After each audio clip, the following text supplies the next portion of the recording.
Translation and purport by His Divine Grace Srila A.C. Bhaktivedanta Swami Srila Prabhupada Ki.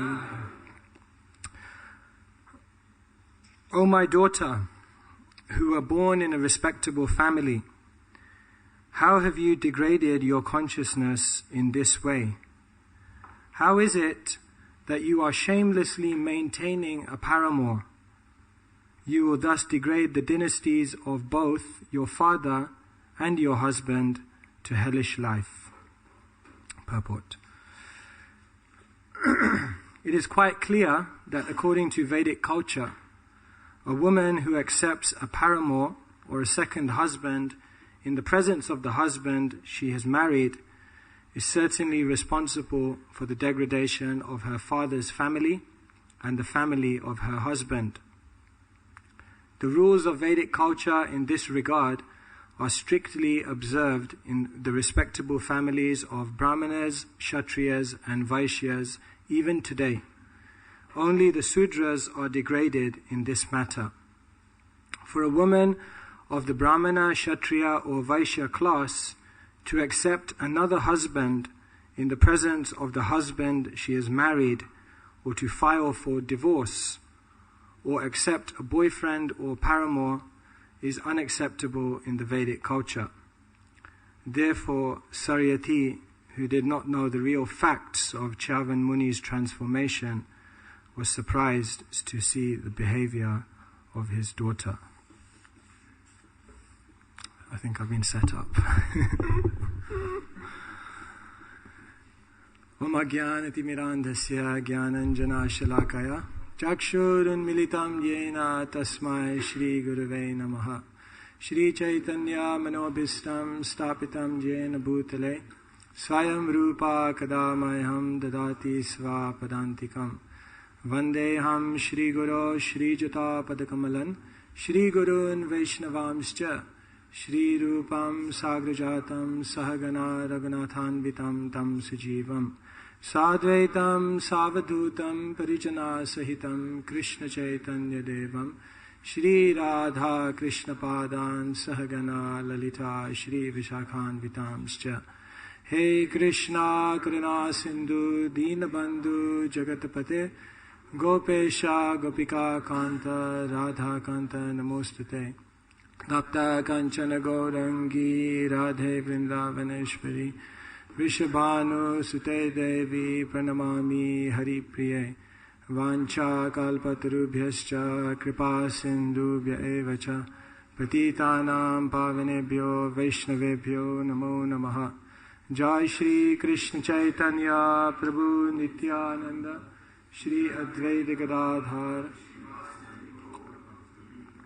Hare Krishna, Krishna Krishna, Hare Hare, Hare Rama, Rama Rama, Hare Hare, Hare Krishna. So with your permission and blessings, I'll try to share some thoughts on this verse and purport. Of course, these purports have been very strong, very heavy, and for some very difficult to digest. But in this purport, Srila Prabhupada is actually teaching us a beautiful principle, an amazing principle.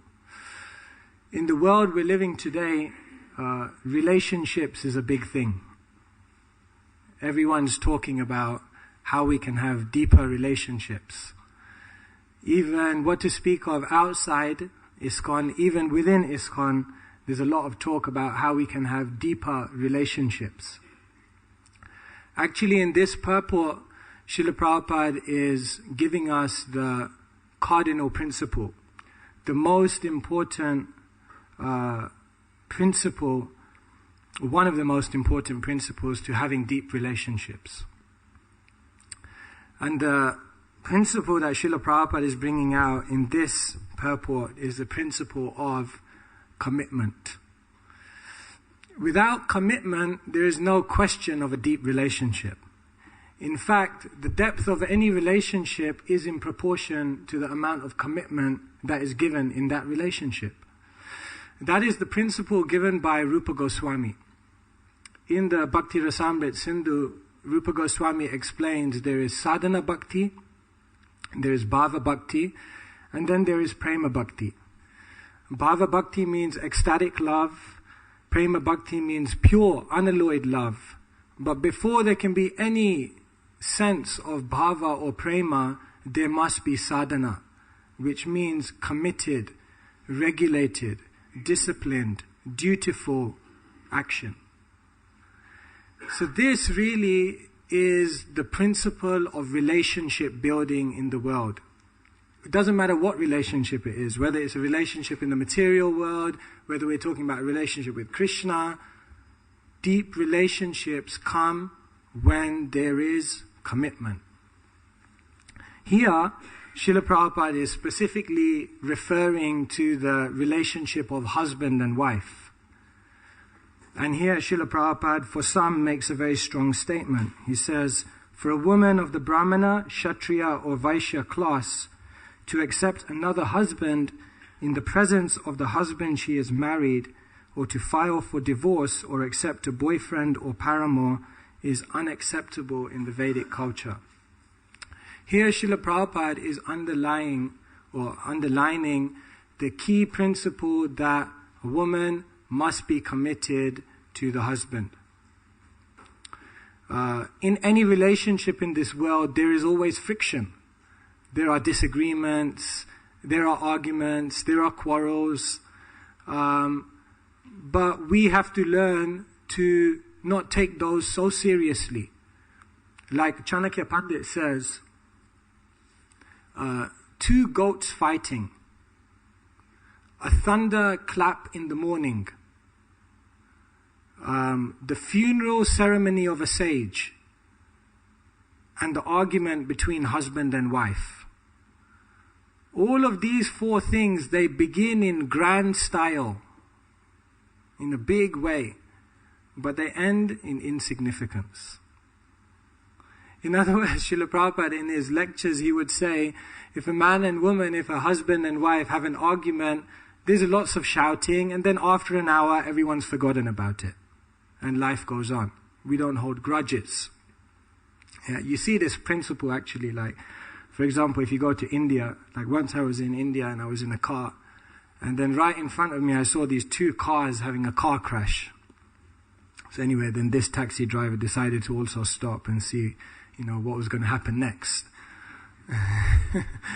So these two men who had crashed their cars, they both got out of the cars and they were really shouting at each other. I mean, they were gyrating and they were swearing and they were...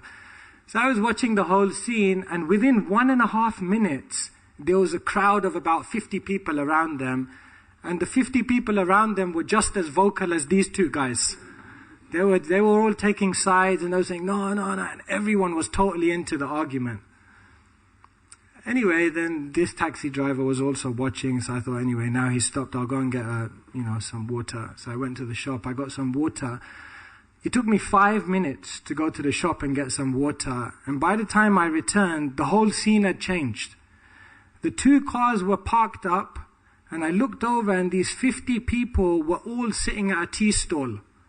And they all had a chai, and they were all sitting together as they were the best of friends. And I thought, hang on, how is this possible? Like 5 minutes ago, these guys were just on each other's case like anything. And then they just forget about it, and life goes on. This is a very important principle in the world we're living in today. People hold so much grudges or bad feeling when there's some argument.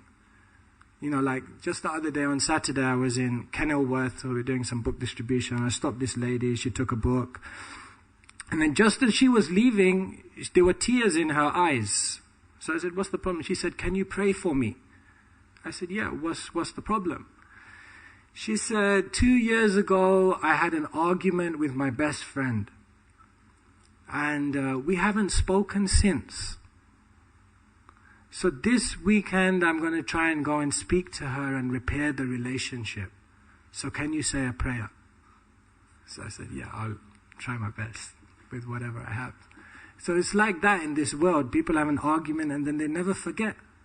You may be having a conversation with someone, in the heat of the moment, and then they bring up something 3 years ago or 4 years ago that you couldn't even remember, but they remember all the details. Because that's the way it is in the world today. Here, Srila Prabhupada is saying, husband and wife, there must be commitment. Even if there is some friction or disagreement or argument, they must remain committed to each other. Like, a couple of weeks ago, I was driving on the driveway, and I was going out of the manor, and there was a wedding in the marquee. So as I drove past, I was hearing the wedding priest. It might have been Saurabh, actually. And the wedding priest, he said something amazing. He said, Vedic culture means... The wedding priest is full marquee, and he said, Vedic culture means not that you marry the one you love, but that you learn to love the one you marry. I thought that was quite wise. Very wise. So it's like that. It's not that first we have the experience of love and then we make a commitment. No. The principle of Rupa Goswami, the principle of relationship building is make the commitment. Make the dedication to the other person. Then the love will come. First comes the commitment. Learn to love the one you marry. So here Srila Prabhupada is explaining this point very, very wonderfully, that between a husband and wife there must be commitment. And not just between husband and wife, in any relationship in this world. It will not work if there is not commitment. Take the relationship of mother and child, for example. So mother and child, Prabhupada said many times that the love between a mother and a child is the purest form of love in the material world. Ever wondered why that is? Because the commitment of the mother to the child is unparalleled. The child may be obnoxious, unreasonable, illogical, badly behaved, but the mother is always there. The mother never gives up. Right? Prabhupada said that even if the child is blind, then the mother still calls him Padmalochan. Oh, lotus-eyed one. That's the vision of the mother. One time I was in a town outside Nottingham called Ilkeston. So I stopped one lady, she was 80, she must have been 70, 80 years old lady. So I explained to her about the books and she was really interested. So anyway, she took the books and I said, tell me something about your life. So she began to narrate a little bit about her life. So she said, when I was 19, I got into a relationship with a boy and I fell pregnant. So, my whole family, they were all telling me, maybe you should have an abortion or, you're too young, you cannot, But she said, I didn't feel that was right. So I had the child. She said, when I had the child, a very unfortunate thing, the child was born with cerebral palsy. So the child was disabled. And the doctors told her that the child will be like this for the whole life. So as soon as that happened, the husband left. And she said, to this day, I've never seen him again. So she's 19, has a child. Child is disabled and will be disabled for the whole life. So he said, my whole family was saying, you should give the child away. You cannot do this. It will be too much for you. But she said, no, I made that commitment. That God has given me this child, so I should take care of this child. So she said, when I was 19, I began to take care of this child. I bathed my daughter, I fed my daughter, I clothed my daughter, I went shopping for my daughter. My whole day, 16 to 18 hours of the day was just centered around looking after my daughter. So my life went on like this. So I said, all right, okay. I said, what do you do now? She said, I look after my daughter. So I was looking at this lady and she was like 70 or 80 years old. So I said, you're still doing this? She said, yes. I said, How old is your daughter now? She said, next month my daughter will be 50. And my jaw dropped. I thought, for 50 years, to look after a child like that, 18 hours a day. I said, I pay obeisance to you. I'm praying to you that the commitment that you have shown to your daughter for 5 decades, if I could have a similar commitment in my spiritual practice for the next 5 decades, hopefully I'll be up there, you know. Incredible commitment of a mother to a child. And that's why the relationship is so deep between a mother and a child, because the commitment is very, very deep. So whether it's husband and wife, mother and child, even peer-to-peer, friendships in Krishna consciousness, friendships between peers are based on the commitment that they show to each other. Just like one of the most famous stories of friendship in the Shastra is the story of Krishna and Sudama. So as we know, Krishna and Sudama were at the Gurukul of Sandipani Muni. And in the, I think, 80th or 81st chapter of Bhagavatam, 10th canto, this whole pastime is described of how Sudama comes to see Krishna. And when he comes to see Krishna, they're reminiscing about their childhood. And they're reminiscing about the time at which they were in the Gurukul together. And Sandipani Muni had told them, go out and get some firewood. So Krishna and Sudama went out to the forest and they got some firewood. And in the process of getting the firewood, they got caught in a huge storm. And as they were caught in the huge storm, they found some shelter in the forest. And they were waiting there until the storm was over, and Sandipani Muni came looking for them. But it said that when Krishna and Sudama were there in that bit of shelter in the forest while the storm was going on, then with their 2 hands, with one hand each of them were holding the firewood. And with the other hand, they were holding each other. And the commentators on the Bhagavatam explain this is spiritual friendship. On one hand, they hold each other's hand. There is commitment to each other. But what is that commitment to each other based on? The other hand, the firewood, which signifies the mission, the service of the Guru, the service of God. Friendship in Krishna consciousness is based on committedly serving together to serve the mission of the Guru, or the mission of our movement. And where that commitment to serving together to please the Guru, to please Krishna, where that commitment together is happening, then a friendship will go very, very deep.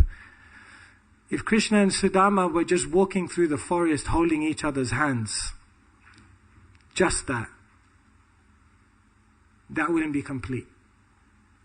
Because they never forgot the reason that they were brought together and the purpose of their life, which was to serve the Guru. So even we see that friendships in Krishna consciousness also require great commitment. It's very difficult commitment in this world because we live in a world of constant change. Everything is changing all the time. Yeah, your gadgets change, fashions change, the arts all change. Everything is changing. People can't even stay in a job for too long. Like my father was joking with my brother once. He said that I had 3 jobs in 30 years, my father said. And even that was a lot. Normally people just have a job for life. But my father said to my brother, I've had 3 jobs in 30 years. He said, you've had 30 jobs in 3 years. And it's like if you go for an interview or something and you've been in the same job for like 15, 20 years and you go for an interview, people look at you a little strange, like, was there some problem? Like, are you dysfunctional? Or are you not ambitious enough? Because people just don't value that. Staying and doing the same thing for many, many years, it's just not valued anymore. So just as we change our gadgets so easily, we change our fashion so easily, so also in the world we're living today, people just change their relationships so easily. Oh, the friendship with this person, oh, I don't like him so much, there's this problem. Okay, forget him, let's try another person. And then when it doesn't work out with that person, oh, forget that person, we'll try it. So like this, we're just renouncing friendships very, very easily in Kali Yuga, because that sense of commitment is not there. Yet these friendships are vital to Krishna consciousness. Deep friendships with Vaishnavas is very, very important. Like in Chaitanya Charitamrita, Krishnadas Kaviraj Goswami says, is that verse?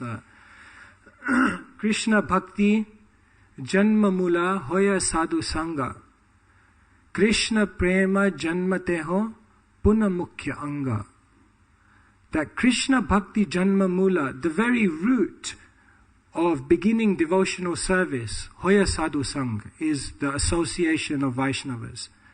But then Kaviraj Goswami says, Krishna Prema Janmateho. And even when Krishna Prema comes about, even when one reaches the stage of Krishna Prema, Puna Mukhya Anga, this principle of friendship with Vaishnavas, association with Vaishnavas, Puna Mukhya Anga remains the Mukhya Anga, remains the most principal limb of devotion. So as good Vaishnava friendships are essential for the beginning of spiritual life, to start Krishna consciousness. They're essential in the middle of spiritual life to maintain your devotion to Krishna. And even in the perfectional stage of Krishna Prema, Puna Mukhya Anga, they still remain the most vital Anga of Bhakti. So like this, friendships are very, very essential. Shri Prabhu is here and he always tells us the African saying, if you want to walk fast, then walk alone. But if you want to walk far, then walk with many others. Yeah. So it's like that. Sometimes I don't need all these people, they're slowing me down, I just need to. But for the sustenance and endurance of devotion for an entire lifetime, friendships are essential. So any relationship, let's take another type of relationship, guru and disciple. Guru and disciple relationship is only as deep as the commitment that is invested in that relationship. Srila Prabhupada is the prime example. He met his guru very few times, but the words that he received, he based his whole life around. Bhaktisiddhanta Maharaj met him once at Radhakund, and a few words he said, if you ever get money, print books.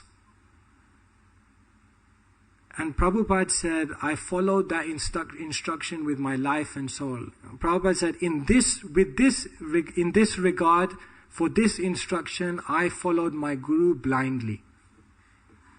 He committed his whole life to that. Someone may say, oh, that was just a few insignificant interaction. Don't take it like such a big thing.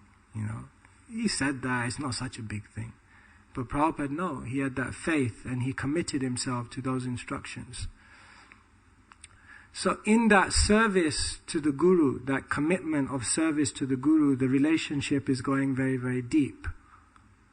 Just like one time, Bhakti Swarup Damodar Maharaj, who was managing the Bhaktivedanta Institute, BI, he came to Prabhupada and he said, there's so many problems in the institute. People have different opinions, different ideas, everyone's fighting, and and as he was offloading all his problems to Prabhupada in Prabhupada's darshan room, so many other people were coming in with problems that were going on in the worldwide society of ISKCON. So Bhakti Swarup Damodar Maharaj had his list of problems in BI. And then he realized, my God, if in one small wing of ISKCON there's this many problems, imagine the problems that are going on in the society as a whole that Prabhupada has to deal with. So he said to Prabhupada, I can't even manage the problems in Bhaktivedanta Institute. This is one small little wing of ISKCON. how are you managing all the problems in ISKCON? And Prabhupada just smiled and looked at him and he said, I don't see problems. I only see service to my Guru Maharaj. In other words, he was so committed to the service of the spiritual master that there were no problems. He was just seeing service and that opportunity to be more and more committed to the order of the spiritual master. Therefore, Prabhupada said of the spiritual master, he lives forever in his instructions, and the follower lives with him. In other words, the depth of that relationship with the Guru is dependent on how much one is committed to the orders of the Guru. Like in Niti Shastra, it's explained that you can learn certain things from a dog. Next time you see a dog, you can remember, these are the things you can learn from a dog. The first thing, to be fully alert with very little food or sleep. You see dogs, they don't need so much. And even if they've been starved, they seem to be like fully energetic. That's the first thing. The second thing you can learn from a dog is that when you're awoken in the morning, Jai Shri Shri Radha Gokulananda ki Jai, Sitaram Lakshman Hanuman ki Jai. Second thing you can learn from a dog, when the dog is awoken in the morning, immediately the dog is busy, fully awake. Like for some of us, we wake up in the morning, we're down for Mangal Arati, and then we probably wake up around Guru Puja time. It takes a long time to wake up. The dog immediately, you see dogs like that, you know. It's like the other day I was in Nottingham and I saw a big issue guy on the street, and I've seen him because I know him for years. So I went up to him and I didn't realize that his dog was in front of him because it was like sleeping, the dog. So the dog was there. So I didn't see the dog, and I just walked up to him and I shook his hand, and as I shook his hand, I immediately stepped on the dog, and it was this huge bulldog. And then immediately when I stepped on this dog, it was just like, what? You know, this is a huge barking and stuff. And then I looked back, I was like, oh my God, you know. And then I was talking to him, and then the dog was just fully alert for the whole, you know, for the whole conversation after that. So a dog, you know, immediately when you wake it up, fully alert when it wakes up. Then he said another thing you can learn from a dog is bravery. You see that on the street, there's like a small dog, and then another big dog passes by, and this small dog is like barking at the big dog, you know. You think like, you're no match, you know. But dogs are very brave. And then it said, Chanakya Pandit says, the other thing you can learn from a dog is absolute loyalty to the master. Complete loyalty. The attention doesn't divert anywhere else. So like this, Guru-disciple relationship is going deep based on the commitment to the orders of the spiritual master. And then we can see, let's take the relationship between ourselves and Krishna. That relationship also is only going deep if there is commitment. Just like it's said that the vows of the Goswamis were like lines on stone. When they made a commitment to Krishna, they didn't do a U-turn. They stayed committed. Such amazing Vaishnavas. Take for example Sanatan Goswami. Sanatan Goswami was staying on the banks of Manasi Ganga. Every day he was paying 1,000 obeisances to Govardhan. Every day he was doing parikrama of Giriraj, 24 miles every day in Vrindavan. Vrindavan heat, intense. Every day he was doing the parikrama. Every day he was chanting many rounds. And even in his old age, when his deity Madan Mohan came to him and said, now you're very old, you don't need to do parikrama anymore. Sanatan Goswami said, no, I should carry on. And then out of great love for his devotee, Madan Mohan manifested a Govardhan Shila and presented that to Sanatan Goswami and said, it's okay, if you just circumambulate the Shila 3 times, then you've done the full parikrama. So you'll fulfill your vow, don't worry. Amazing dedication. You take Raghunath Das Goswami. Every day, 1,000 obeisances to Krishna. On top of that, 2,000 obeisances to the Vaishnavas. Think like 2,000 obeisances to the Vaishnavas. Even in the morning when we have to there's that period where, Tulsi Arti ends and then you have to bow down like 3 times in a row. By the 3rd time you're thinking like, oh no. And then you just kind of bow down. You've been doing it properly.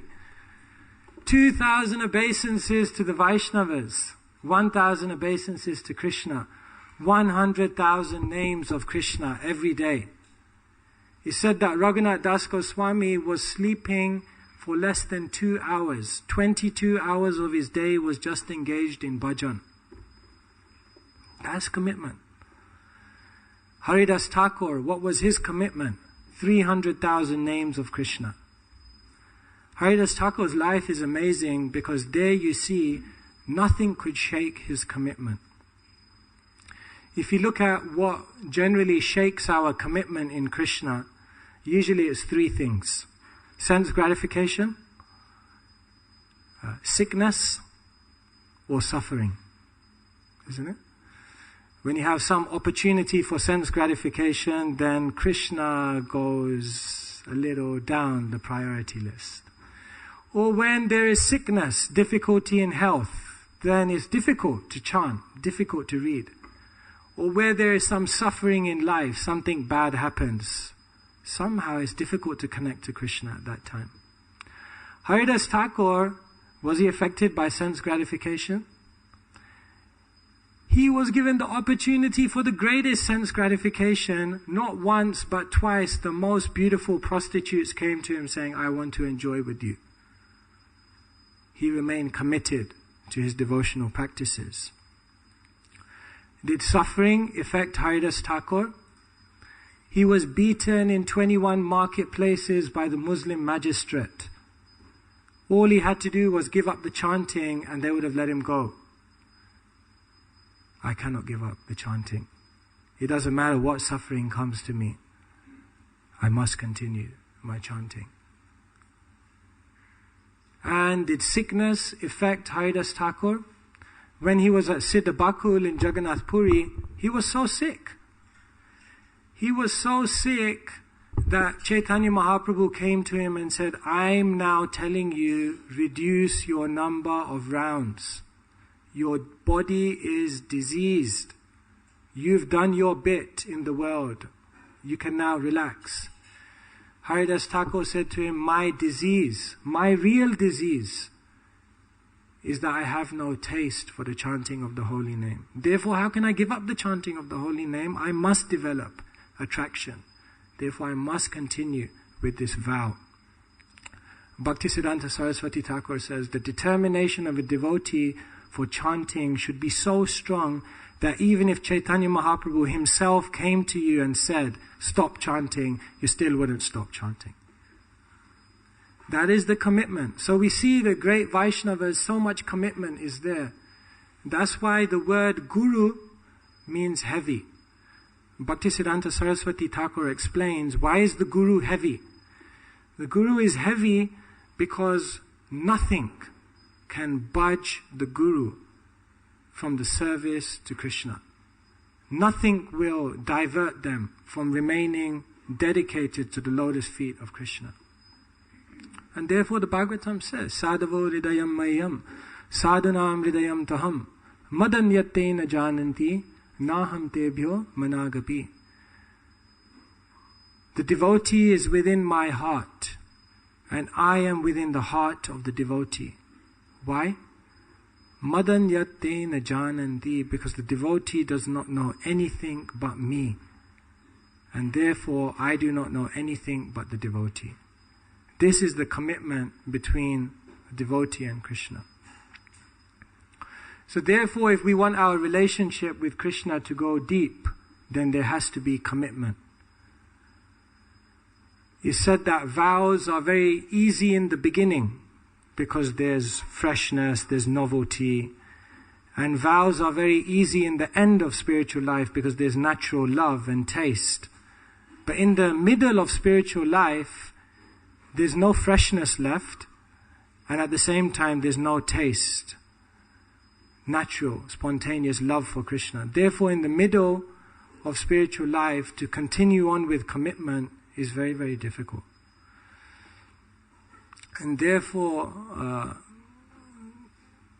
a devotee has to be able to have this determination to continue on with their devotion even when times are difficult.